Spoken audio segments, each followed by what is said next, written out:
And today we have with us a special guest, Karen Robbins. Karen is the team lead of the Public Education and Social Programs for the Alzheimer's Society. Karen, can I ask a question first? I don't know if anybody else is going to ask this question, but what is the difference between dementia and Alzheimer's? Yes, that is a go-to question. So dementia is a word that simply describes a set of symptoms. It's actually not technically a disease. What it is, it's a word that brings together a set of symptoms that many diseases share.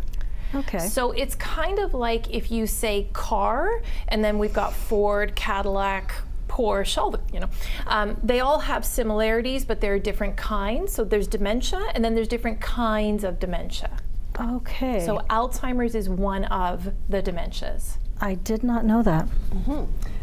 It's an excellent question because many people get confused by that. I thought they were two different. Right. Two different diseases. Yeah, as many do. Okay. So you're right on. So when we talk about brain health, Karen, and it's on many people's minds at the moment, what does that mean exactly? Okay, so that's a really good question because up until probably about 15 years ago, there was kind of this understanding or thought that, you know, whatever happens as I get older. As I get older, I'll just become more forgetful. There was kind of a, well, there's not much I can do.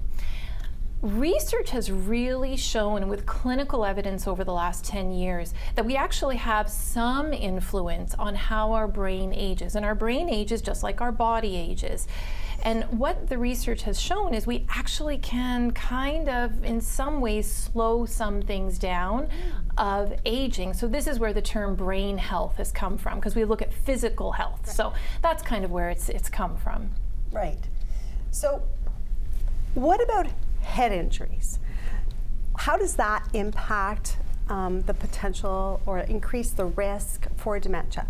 I know my daughter played soccer, and people used to say she plays with her head more than she plays with her feet.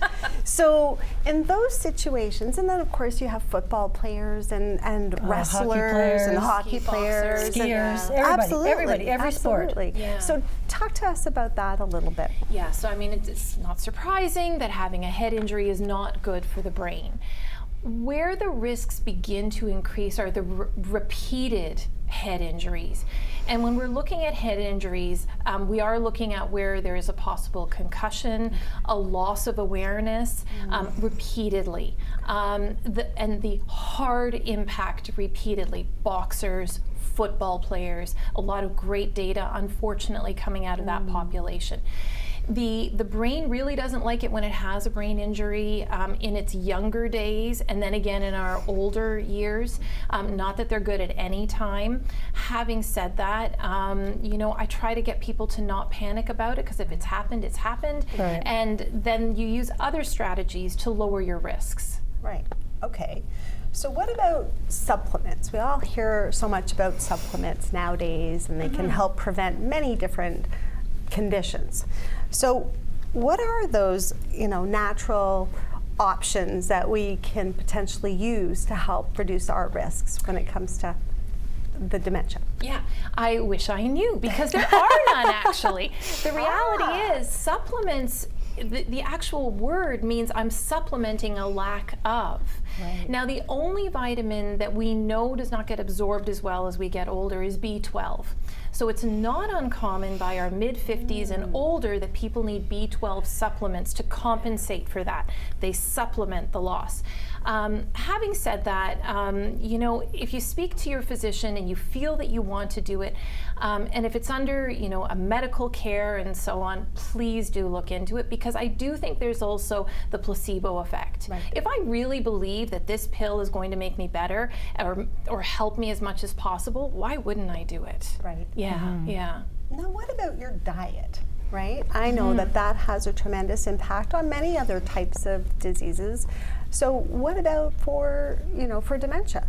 Yeah. Is there one food group that we need to eat more of, or, you know, I don't know. So unfortunately, it's not chocolate and red wine. I was going to say chocolate and white wine. Yeah, we hope. Yeah. But unfortunately, where the research comes out in regards to what we eat, we want to be looking at all the stuff that we know we're supposed to: the dark green leafy vegetables, the dark green dark berries. Eat a healthy diet. Now, there are two diets that get a lot of attention: the Mediterranean diet. Absolutely, there's research to back it up, and also a diet called the Mind diet. And that's, if you go on the Alzheimer Canada website and dig around, you'll find it there. And the Mind diet was actually clinically shown to reduce the risk of dementia. But here's the key: it's a very difficult to follow diet. I think any diet is difficult. Yeah. So when it comes to food, we know what's healthy. Have more of that.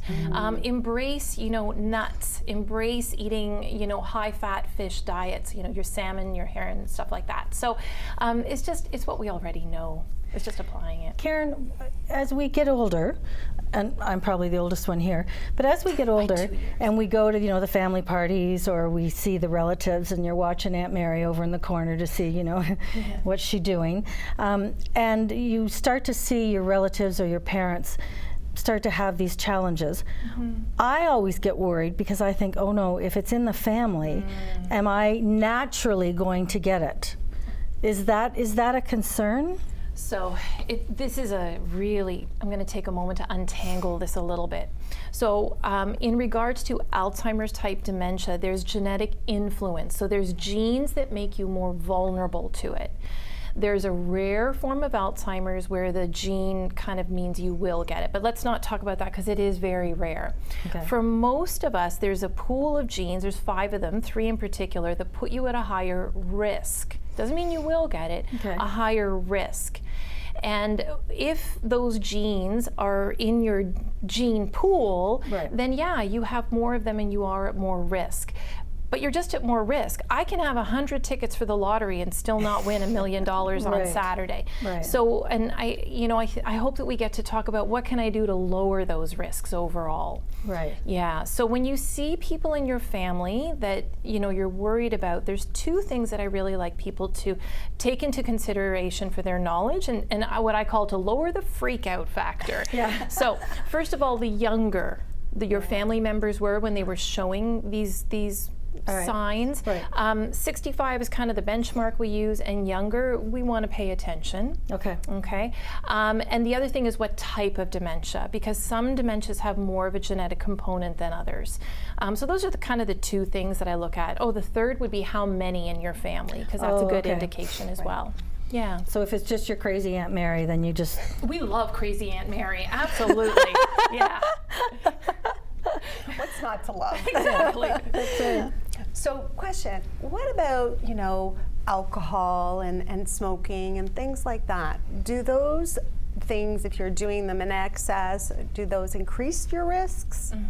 Yeah, the WHO came out with a really great report where they studied dementia.